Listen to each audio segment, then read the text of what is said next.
Malolele, Prime Minister, can I start by asking you, where were you when the eruption happened? Actually, I was at home. There was this prayer group that actually visited me. So we were just starting to have our session, and then and all these loud noises came through. And at first we thought it was just thunder, but then we started feeling all this vibration. We knew it was different, and we shortened our session. Because then the tsunami warning came through the radio, so the group actually had to leave. And by that time, I think there was some confusion, but luckily most of the radio were down, but one of the radio stations was still on. Because we can see the traffic jams, it was quite something, trying to fit 4 cars in a road that's supposed to fit only 2. So it was part of the reason why we went on radio that night, to actually try and calm people and tell them that if you're in one of those designated areas, you should stay there. It's safer there. It looked incredibly scary. The sky went dark. People were all over the place. How do you feel about what happened? Yeah, that's right. A very terrifying event. I mean, we were there early evening. Sun was still up. In less than half an hour, it was nighttime, and then you start feeling all the ashes coming down. So it was a terrifying event. And then I guess to the credit of the people of Tonga, I think we are a little bit more resilient. We used to actually getting disasters every year from cyclones.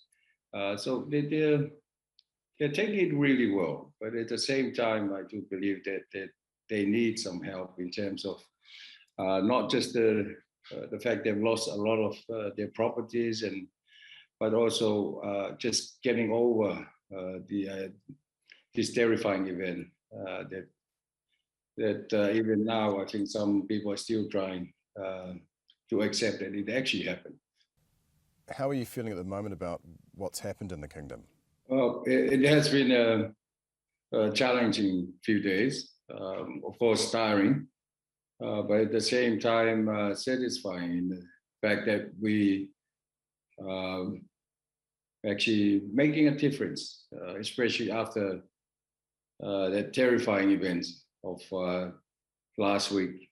What is the most important type of support the people of Tonga have right now, in your opinion? It still remains water, food, and shelter.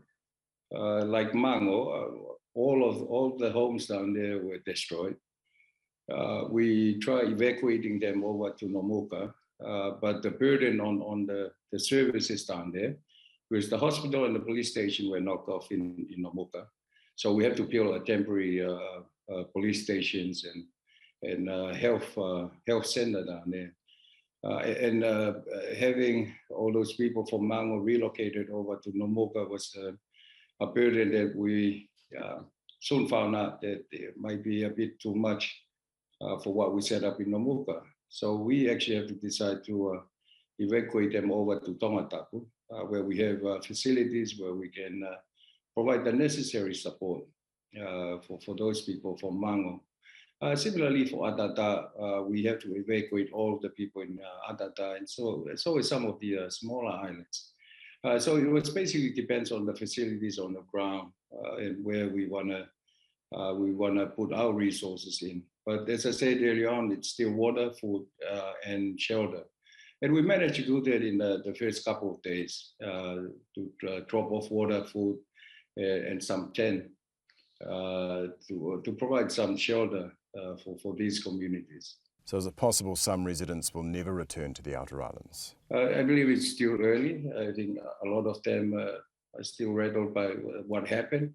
But the discussion is ongoing. We're giving them a chance to actually settle down before having those hard questions and talking about where they want to end up in, whether we look at settling them in Tongatapu or moving them back to the islands. This has been an unprecedented event. How long do you think it could take Tonga to recover? In terms of rebuilding houses, we can do that relatively. I mean, we can complete it in a couple of months. But we do believe that the mental health of the people might take a little bit longer. We have sent out teams. We've set up team with the Ministry of Health and also our Ministry of Internal Affairs and the churches to start talking to some of these affected communities. The actual rebuilding, physical rebuilding, I believe can be done in a couple of months. We have great assistance from New Zealand, Australia, US, Japan. Pretty much a lot of our development partners have actually put in a lot of support. But I think the mental health side of it might take a little bit longer.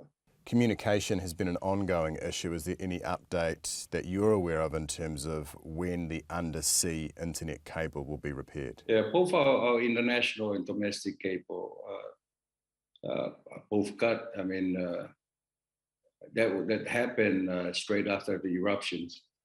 And what's happening right now is that they're sending over a cable boat. We are hoping to actually get it over here in a week or less than 2 weeks. And then after that, fingers crossed, we can get the internet up and running. So we're looking at least three weeks to actually get the cable up and running. That is hoping everything is in place. But without them being down here in Tonga and actually physically looking at the cable itself and the repeaters and so forth, that's just a guess. We're hoping that everything will be all right in 3 weeks' time. Tonga has managed to keep COVID-19 out. How determined are you as Prime Minister to ensure it remains that way and that all aid is delivered in a contactless manner? Yes, we are very determined to actually for Tonga to remain like that. All the aid partners, even New Zealand, Australia, they understand and fully comply with our COVID-19 protocols. We have dealt with offloading merchant ships and cargo planes before, so we are applying similar protocols, and these partners are very happy to comply with it. Right now, we have one of your naval boats at one of our wharves offloading waters and some supplies, again, following and complying with our COVID-19 protocols. Have you got any message you'd like to send to New Zealand at this time? We are very thankful for all the assistance from our neighboring countries, especially New Zealand and Australia, and very big mahalo to our Tongans over there in New Zealand. I know that they've been praying for our safety since that huge eruption on Saturday, and we are thankful for that. And we look forward to actually having, better communication so we can have some more discussion about what happened and what can be done.